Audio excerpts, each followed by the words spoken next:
today I'm doing my 27-week pregnancy update. Oh my god, I am officially the last week of my second trimester. Like 3 months to go. I'm 6 months pregnant. How crazy is that? I definitely feel like time is flying by. Like this pregnancy seems to have gone so much faster than Hazel's. Probably because I do have Hazel keeping me busy and like just all the stuff that's happened in the world. I found that the past few weeks has been a little bit challenging with Hazelbug. Poor thing, she's been through a lot. Teething, she's been sick, and then she's also getting really independent and like finding her voice, which I love, but at the same time it's challenging because we're so alike.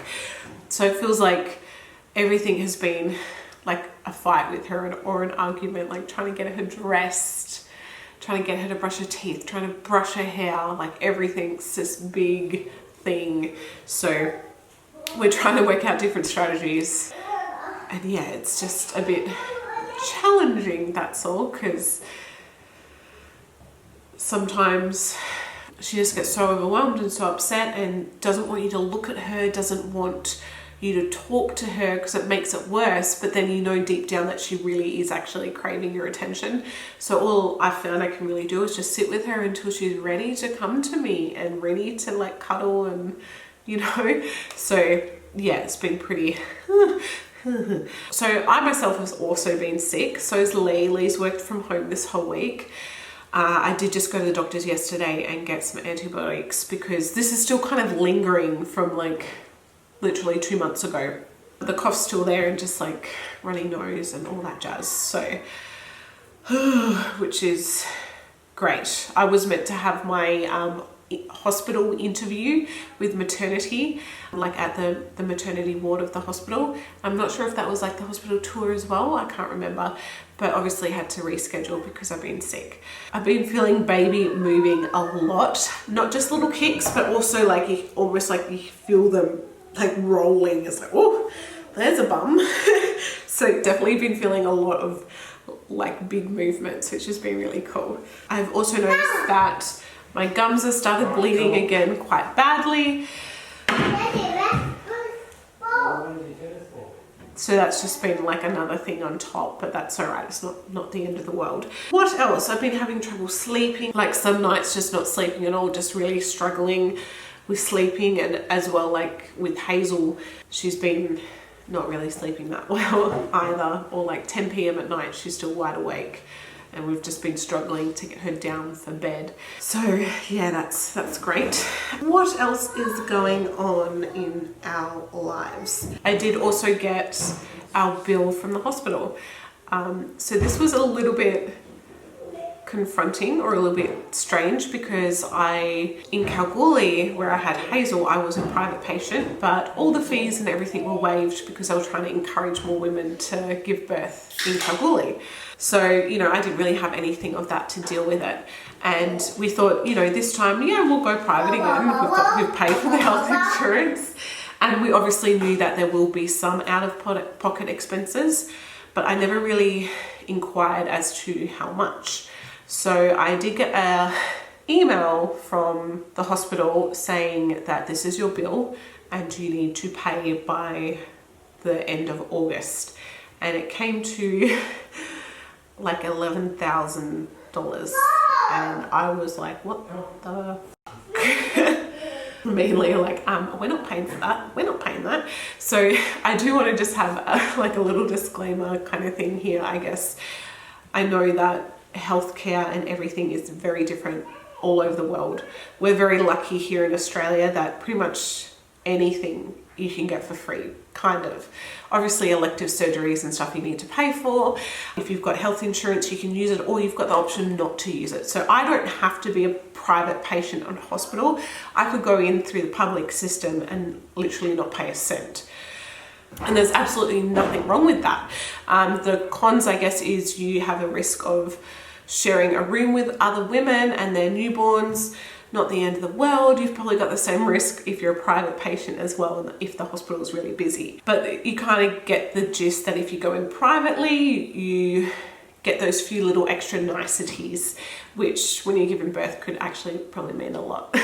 Obviously we knew that we would have some out-of-pocket expenses, but I was not expecting it to be that much. And I've already discussed this like on my Instagram quite a while ago. I know, and I had some people, some of you guys from America DMing me saying like that your baby was in the NICU for a month and your bill was $1 million.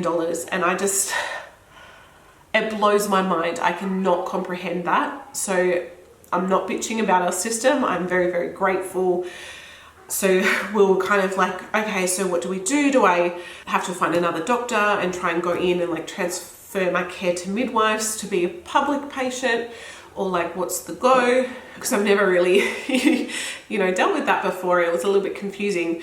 So I did call my health fund and also called the hospital, and we got it all sorted. So my excess is $500. So that's will be our out-of-pocket expenses if everything runs smoothly.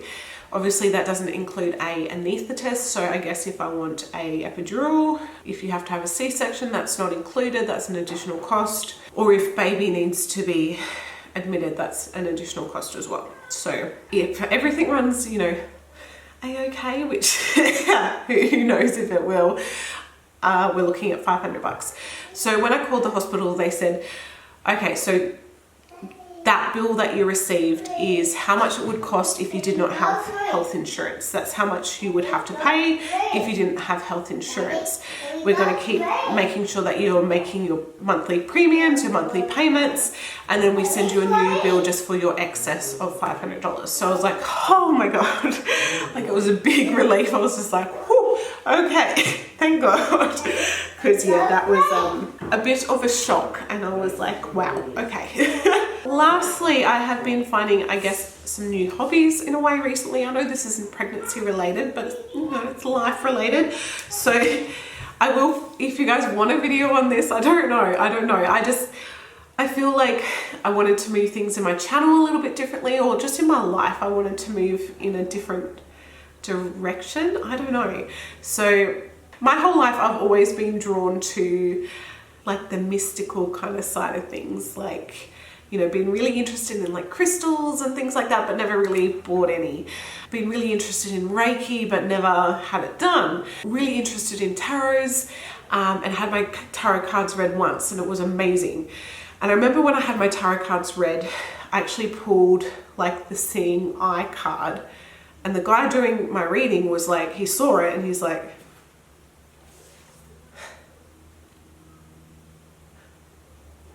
why didn't you tell me?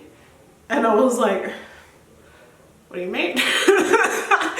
So pretty much anyone that I've met that is into that kind of stuff, or that does have those extra senses in a way, have told me that I've got a certain vibe, or that I'm definitely like them in a way, like definitely got that kind of psychic ability in a way. I know this sounds so weird, and especially because I've never really spoken about this on my channel.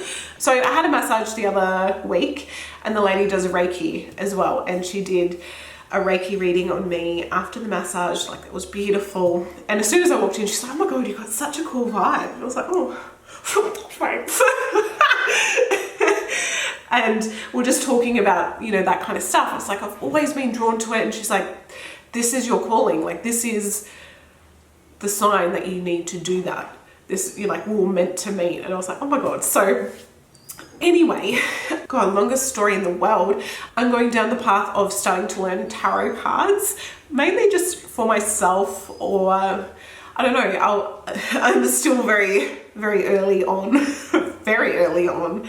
Very interesting because I'd never really touched a tarot deck until I bought one recently, and I was making notes on them and watching YouTube videos and stuff like that.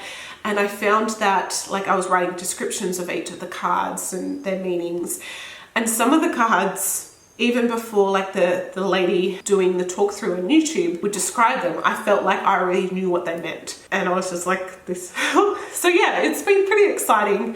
And that's just kind of a little side passion hobby thing that I've just been recently starting to do. I know that's for some people like it's a big no. Like I said, I've always been drawn to that side of stuff. I feel like always kind of in tune with that side of things. I'm an empath myself, and I definitely have had some like supernatural experiences as well. Like I remember seeing a ghost in my house and just weird things kind of happening, but I've never really meddled in that side of things, and I think that's something I still wouldn't bother, not saying wouldn't bother, but wouldn't be keen on meddling in, because I think it could be like a Pandora's box type thing. So I'm like, I'll just leave that to the side.